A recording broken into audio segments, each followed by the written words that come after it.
PoK यानी पाकिस्तान अधिकृत कश्मीर में इन दिनों खूब आगजनी हो रही है, बवाल हो रहा है। यह हंगामा क्यों बरपा है, डिटेल में आपको बताएंगे।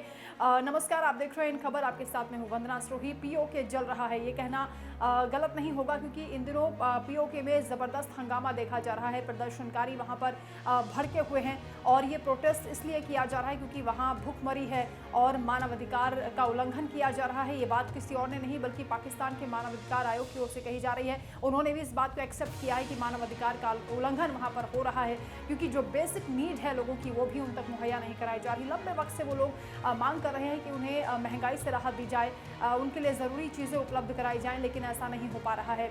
इससे उनके जीवन में संकट बढ़ चुका है। हालांकि पूरे इलाके में पाकिस्तानी सेना ने धारा 144 लगा दी है, उसके बावजूद भी लोग घरों से बाहर निकल रहे हैं। लगातार प्रोटेस्ट किया जा रहा है और आप भी मान लीजिए कि सेना और पीओके में प्रदर्शनकारियों के बीच सीधी झड़प भी हो रही है क्योंकि अब ओपन फायर भी सेना की ओर से किया गया, जिसमें बताया जा रहा है कि 70 लोग जब ये झड़प हो रही थी उस दौरान घायल हुए और एक जवान की भी मौत हो गई है। लगातार इस तरह की घटनाएं पीओके में बढ़ती जा रही हैं।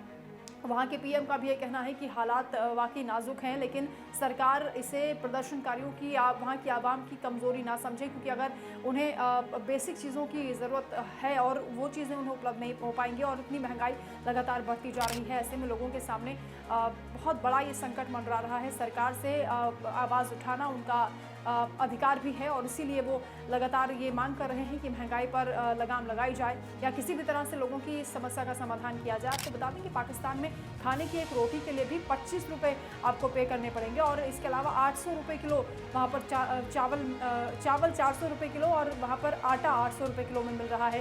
दालों की भी कीमतें 400 के पार हो चुकी हैं। ऐसे में महंगाई से बुरा हाल है। पाकिस्तान आर्थिक बदहाली के इस दौर में चल रहा है। कर्ज में डूबा हुआ पाकिस्तान इस वक्त बहुत ज़्यादा मुश्किलों में घिरा हुआ है, लेकिन लगता है कि सरकार को वहाँ की जनता की कोई सुध नहीं है। पीओके जिसको लेकर भारत में भी खूब चर्चा हो रही है, पीओके को भारत में लाने की तैयारी पर भी बातचीत हो रही है। रक्षा मंत्री राजनाथ सिंह भी इस बात को कह चुके हैं कि पीओके हमारा अधिकार है, हमारा हिस्सा है और भारत के सभी हिस्से को जो है भारत में जोड़ा जाएगा। और पीओके के लोग भी शायद यही चाहते हैं क्योंकि जिस हालत में इस वक्त वो हैं और भारत जिस तेज़ी से विकास कर रहा है, डेवलपमेंट के इस रास्ते पर चल रहा है, आत्मनिर्भर बन रहा है, ऐसे में अगर पीओके के लोगों को ये कहा जाएगा कि उन्हें भारत में शामिल किया जा रहा है तो वो ऐतराज़ नहीं करेंगे बल्कि खुशी खुशी भारत में शामिल होना चाहेंगे। विदेश मंत्री एस जयशंकर भी इस बात को कह चुके हैं कि पीओके को लाना अब अगला मकसद है। धारा 370 हटने के बाद जब जो सरकार का अगला कदम होगा वो पीओके होने वाला है।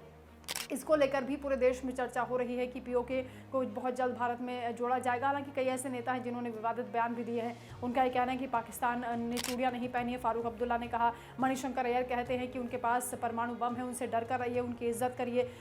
लेकिन पाकिस्तान में जिस तरह के हालात हैं वहाँ की आवाम भी ये चाहती है कि उन्हें इस समस्या से बाहर निकाला जाए और उन्हें मुख्य धारा से जोड़ने के लिए प्रयास होने चाहिए। भारत में अगर पीओके को शामिल करने का मौका मिलेगा तो वहाँ जो लोग हैं वो बहुत खुश होंगे क्योंकि भारत जिस तरह से तरक्की कर रहा है और हर तरह की सुविधा यहाँ पर है और लगातार भारत की जो जीडीपी ग्रोथ है, अर्थव्यवस्था जो 5वें नंबर पर पहुँच गई है, जिसे 30वें नंबर पर लाने की जो कोशिश की जा रही है उसको लेकर भी पूरे विश्व भर में भारत की चर्चा हो रही है। ऐसे में पीओके को लेकर ये हंगामा कहाँ तक पहुँचता है और कब वहाँ पर शांति बहाल होती है, कैसे हालात सुधरते हैं, ये देखना दिलचस्प होगा और भारत की जो कवायद है वो कब तक पूरी होगी, पीओके के लोग भी इस बात का इंतजार कर रहे हैं।